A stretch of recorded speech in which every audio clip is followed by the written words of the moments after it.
Bonjour et bienvenue, je suis Arnaud, le créateur de Web.net et dans cette vidéo je vais vous faire la démonstration de la personnalisation de ce modèle de carte de vœux virtuelle entreprise qui s'appelle donc Instant d'Allégresse en 5 ou 6 minutes. Alors comme pour tous les modèles personnalisables présents au catalogue, je vous propose une mise en page prédéfinie avec des éléments fictifs déjà intégrés dans la carte et qu'il suffit donc d'éditer ou de remplacer. On va tout de suite commencer par le logo, je vais cliquer sur l'image fictive qui le symbolise, puis sur l'icône poubelle pour la supprimer. Et puis je vais remonter dans la barre d'action d'ajout d'éléments et cliquer sur le bouton Ajout logo pour parcourir mon disque dur et sélectionner le logo que je désire intégrer à la carte. Je vais prendre celui-ci. Il apparaît automatiquement au centre de la carte. Je vais cliquer dessus pour le sélectionner et puis cliquer sur l'icône de redimensionnement du visuel. Je clique, je maintiens clic et je bouge ma souris jusqu'à la taille désirée. Et puis je vais positionner le logo sur le sticker blanc qui favorise son intégration. On s'aperçoit tout de suite que le logo est au-dessus de la punaise, il va donc falloir le faire passer en dessous. Pour ça c'est très simple. Vous êtes aperçu que lorsque vous sélectionnez le logo, vous avez une petite palette d'outils qui lui est associée qui s'affiche. Et dans cette palette d'outils, il y a une icône placée en dessous. Je clique dessus autant de fois que nécessaire et j'ai désormais mon logo sous la punaise. Je vais maintenant ajuster la taille du logo. Je pourrais éventuellement, si je ne désire pas réduire davantage la taille du logo, ajuster la taille du sticker également, comme ceci. Si jamais vous aviez un logo dans un format vertical, je vais tout de suite en télécharger un pour l'exemple. Je vais prendre celui-ci. On s'aperçoit tout de suite que ça ne convient plus. Vous avez alors deux options, ou bien vous effectuez une rotation à 90 degrés du sticker existant, donc vous ajustez aussi tout de suite les proportions, et puis vous positionnez la punaise et le logo. On fait les mêmes opérations que tout à l'heure, en dessous la punaise, rotation et ajustement de la taille. Et si jamais ça ne convenait toujours pas, vous pourriez éventuellement supprimer le sticker blanc présent par défaut, et puis remonter dans la barre d'action d'ajout d'éléments, cliquer sur le bouton Galerie d'images, et dans la catégorie sticker post-it, vous pouvez choisir un sticker dont les proportions sont plus proches de celles de votre logo. Je vais prendre celui-ci, je fais passer le sticker blanc sous tous les éléments, voici ma punaise, voici mon logo. Je lui affecte une rotation, et puis j'ajuste la taille du sticker et la position du logo. Notez également que j'ai utilisé ici un logo avec un fond transparent, donc je pourrais faire l'économie du sticker et de la punaise. Mais c'est qu'un parti pris, hein. Vous pouvez très bien, même si vous avez un logo avec un fond transparent, vous pouvez très bien conserver le sticker.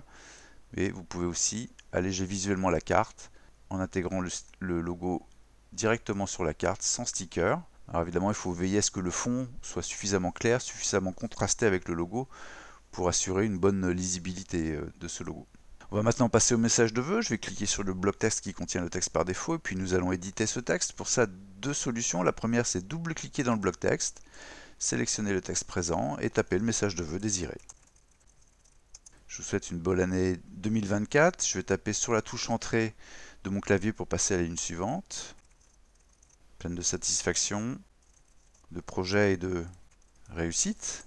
Si jamais vous étiez en panne d'idées pour votre message de vœux, j'ai rédigé pour chacun des modèles présents au catalogue une série de messages qui sont accessibles dans l'onglet Exemple de messages, juste en dessous l'espace de personnalisation.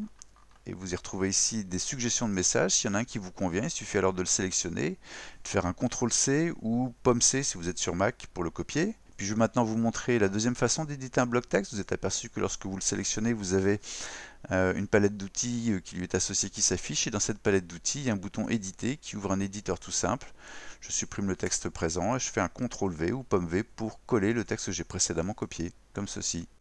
Alors vous pouvez évidemment sur les différents blocs de texte changer la police, changer la couleur, changer la taille. Vous remarquerez également la présence d'un deuxième bloc texte qui s'édite exactement de la même façon que le message de vœux, mais je vais volontairement le supprimer pour vous montrer comment on ajoute un bloc texte. Pour ça, je vais remonter dans la barre d'action d'ajout d'éléments, cliquer sur le bouton Ajout texte, et puis donc ici, je vais retaper mes prénoms et noms. Le bloc texte apparaît automatiquement au centre de l'e-carte, je le récupère, je le positionne en alignement en fer à droite du message de vœux, et puis je vais maintenant lui affecter les mêmes caractéristiques de police que celles du message de vœux. Ici, on a la police Shadows into Light en taille 19 et dans un noir à 100%. Je récupère mon bloc texte, je lui affecte la police Shadows into Light. On est en taille 19 déjà, et je vais mettre un noir à 100% avec la palette de couleurs, comme ceci. Voilà, encore une fois, ici vous pouvez éventuellement changer la taille. On a un peu d'espace, donc on pourrait la porter par exemple à 21, comme ceci.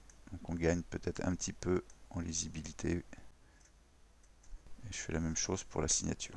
Voilà, il ne me reste plus qu'à éditer le bloc texte qui contient les coordonnées. Si je ne désire pas de coordonnées, je clique sur l'icône poubelle pour les supprimer. Sinon, je l'édite exactement pareil.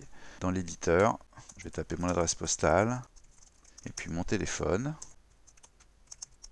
Voilà, inutile de rajouter l'adresse puisque vous allez envoyer votre carte de vœux probablement avec votre adresse. Voilà, à ce stade, je peux prévisualiser ma création en cliquant sur l'icône loop ici. Alors évidemment, les filigranes Word.net et les traits en diagonale sont absents du fichier final qui vous est livré dès lors que vous finalisez votre commande.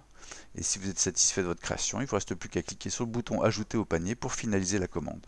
Si je veux faire d'autres essais, je peux sauvegarder cette création en cliquant sur l'icône disque là-haut, en haut à gauche. Je vais la nommer flûte, je vais la nommer Créa 1.